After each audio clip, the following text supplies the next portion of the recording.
ఒకవైపు అమరత్వం కోసం తపించే దేవతలు, మరోవైపు విశ్వాన్ని ఏలాలనుకునే రాక్షసులు. మధ్యలో అనంతమైన క్షీరసాగరం. హిందూ పురాణాలలో సముద్ర మంథనం అనేది కేవలం ఒక కథ మాత్రమే కాదు. అది ధర్మానికి, అధర్మానికి మధ్య జరిగిన అతిపెద్ద యుద్ధం. ఈ మథనం వల్ల పుట్టిన 14 రత్నాలు ఏమిటి? అసలు దేవతలు రాక్షసులతో ఎందుకు చేతులు కలిపారు? చివర్లో విష్ణుమూర్తి వేసిన ఆ మాస్టర్ ప్లాన్ ఏంటి? ఈ రోజు మనం సముద్ర మంథనం వెనుక ఉన్న పూర్తి సత్యాన్ని, దాగి ఉన్న ఆధ్యాత్మిక రహస్యాలను వివరంగా తెలుసుకుందాం. ఈ మహాగాథ ఒక అహంకారంతో మొదలైంది. ఒకనాడు దేవేంద్రుడు తన ఐరావతంపై ఊరేగుతుండగా దుర్వాస మహర్షి ఎదురయ్యారు. ఆయన ఇంద్రుడికి ఒక దివ్యమైన పారిజాత పూలమాలను ప్రసాదించారు. కాని అధికార గర్వంతో ఉన్న ఇంద్రుడు ఆ మాలను గౌరవించకుండా తన ఏనుగు ఐరావతం తలపై విసిరాడు. ఆ ఏనుగు ఆ మాలను కింద పడేసి కాళ్లతో తొక్కేసింది. మహర్షి ప్రసాదాన్ని అవమానించినందుకు దుర్వాస ముని ఆగ్రహంతో ఊగిపోయారు. ఇంద్ర, సిరిసంపదలు ఉన్నాయనే కదా నీకు ఇంత గర్వం? ఆ లక్ష్మీదేవి నీ దరి చేరకుండా అంతర్ధానమైపోవుగాక. దేవతలందరూ తమ తేజస్సును, శక్తిని కోల్పోదురుగాక అని శపించారు. ఆ క్షణమే దేవలోకంలోని కళ తప్పింది.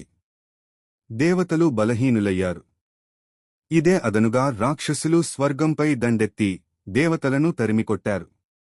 దిక్కుతోచని స్థితిలో దేవతలు బ్రహ్మదేవుని వద్దకు, అక్కడి నుండి విష్ణుమూర్తి వద్దకు వెళ్లారు. విష్ణువు ఒక అద్భుతమైన మార్గాన్ని సూచించారు. దేవతలారా, ఇప్పుడు మీరు రాక్షసులను ఎదిరించలేరు. వారితో సంధి చేసుకోండి. క్షీరసాగరాన్ని మథనం చేస్తే అమృతం లభిస్తుంది. అది తాగితే మీకు పోయిన శక్తి తిరిగి వస్తుంది. కాని ఆ సముద్రాన్ని మథనం చేయడం మీ ఒక్కరి వల్ల కాదు. అందుకే రాక్షసుల సహాయం తీసుకోండి. రాక్షసరాజు బలి చక్రవర్తి అమృతంపై ఆశతో ఈ ఒప్పందానికి ఒప్పుకున్నాడు.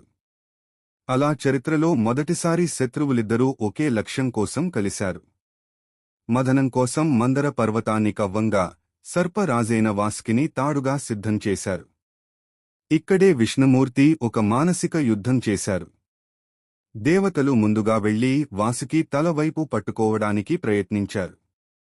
అది చూసి రాక్షసులు, మేము తక్కువ వారం కాదు, మేము తోకను పట్టుకోము, మాకు తలవైపు కావాలి అని పట్టుబట్టారు. విష్ణువు చిరునవ్వుతో ఒప్పుకున్నారు.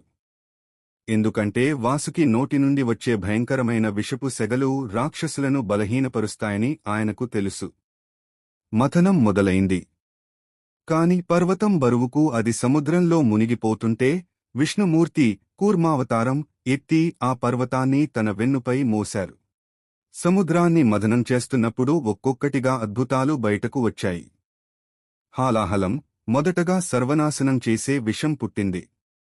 లోకాలను రక్షించడానికి పరమశివుడు ఆ విషాన్ని మింగి పార్వతీదేవి సహాయంతో తన కంఠంలోనే నిలుపుకుని నీలకంఠుడు అయ్యారు. కామధేనువు, కోరిన కోర్కెలు తీర్చే గోవు. దీనిని మునులు తీసుకున్నారు. ఉచ్చేశ్రవస్సు, తెల్లని 7 తలల గుర్రం. దీనిని బలి చక్రవర్తి తీసుకున్నాడు. ఐరావతం, తెల్లని ఏనుగు. ఇది ఇంద్రుని వద్దకు చేరింది. కౌస్తుభమణి, అత్యంత విలువైన రత్నం. దీనిని విష్ణుమూర్తి ధరించారు. పారిజాత వృక్షం, ఎప్పటికీ వాడిపోని పువ్వులు పూసే చెట్టు. అప్సరసలు, రంభ, ఊర్వశి వంటి దివ్య సుందరీమణులు. మహాలక్ష్మి, సంపదలకు అధిదేవత. ఆమె సాక్షాత్తు విష్ణుమూర్తిని వరించి ఆయన అర్ధాంగి అయ్యారు. వారుని, మద్యానికి అధిదేవత. దీనిని రాక్షసులు తీసుకున్నారు. చంద్రుడు, శివుడు తన జటాజూటంపై చంద్రుడిని ధరించారు. కల్పవృక్షం, కోరికలు తీర్చే వృక్షం. శంఖం, విజయానికి చిహ్నం. ధన్వంతరి, వైద్య శాస్త్ర పితామహుడు. అమృత కలశంతో బయటకు వచ్చారు. అమృతం, మరణం లేని స్థితిని ప్రసాదించే దివ్య పానీయం. అమృతం రాగానే రాక్షసులు దానిని లాక్కున్నారు. అప్పుడు విష్ణుమూర్తి మోహిని అవతారం ఎత్తి వారిని సమ్మోహనపరిచారు. అమృతాన్ని పంచుతానని చెప్పి దేవతలను, రాక్షసులను వేర్వేరు వరుసల్లో కూర్చోబెట్టారు. దేవతలకు అమృతం పోస్తూ రాక్షసులను తన అందంతో మైమరిపించారు. అయితే స్వర్భాను అనే రాక్షసుడు దేవత రూపంలో వచ్చి అమృతం తాగేశాడు. సూర్యచంద్రులు దీనిని గమనించి విష్ణువుకు చెప్పగా ఆయన సుదర్శన చక్రంతో ఆ రాక్షసుడి తలను నరికారు.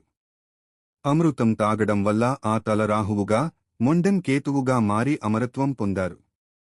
వీరే గ్రహణాలకు కారణమని పురాణాలు చెబుతాయి.